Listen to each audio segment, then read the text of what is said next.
Starting from where we stopped the other time, James chapter 1.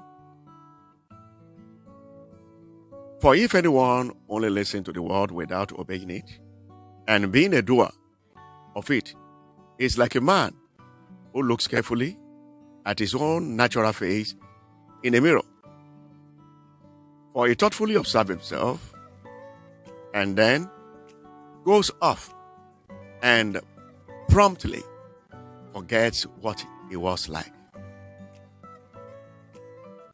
Now, this is so important for us to observe according to the Word of God.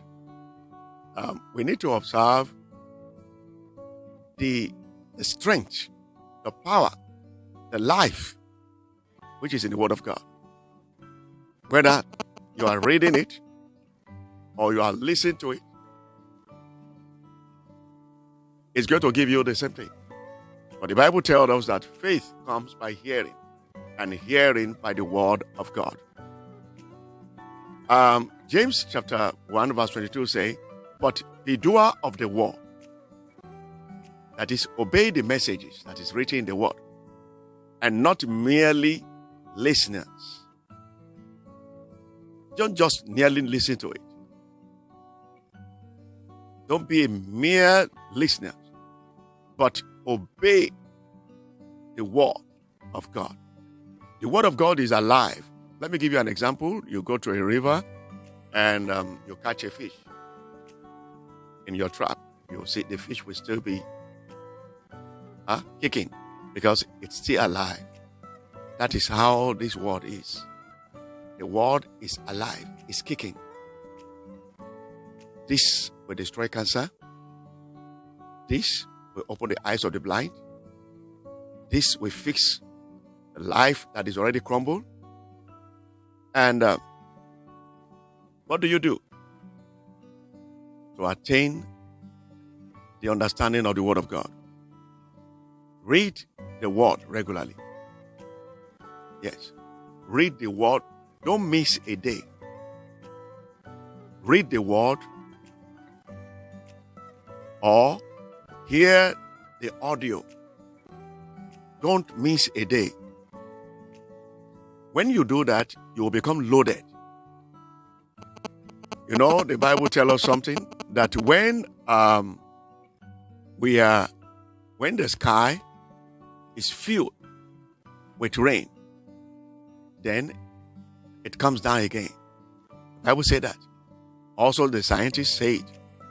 So the same way we are like an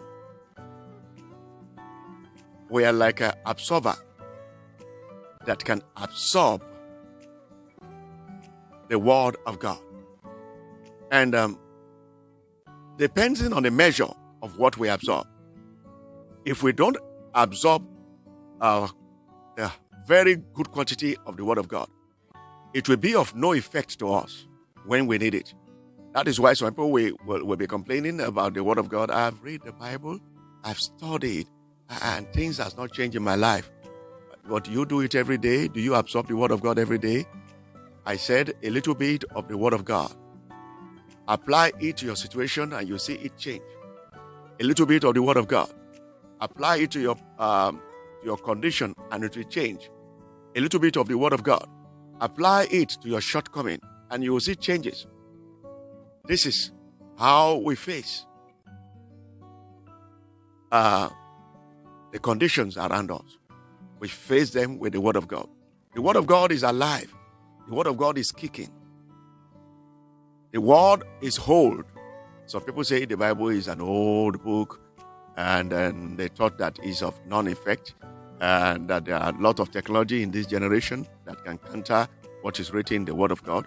I don't think that is true, because up to date, the Word of God has not failed and cannot fail. The Word of God is still active, and the Word of God is still ready. Anytime you make use of it, it's still there. This word is old.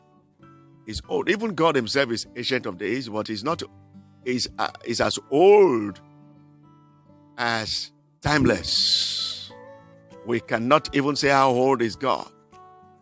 And because the scientists will have been trying to check how old is God. And the scientists don't even believe in God. They only believe in nature.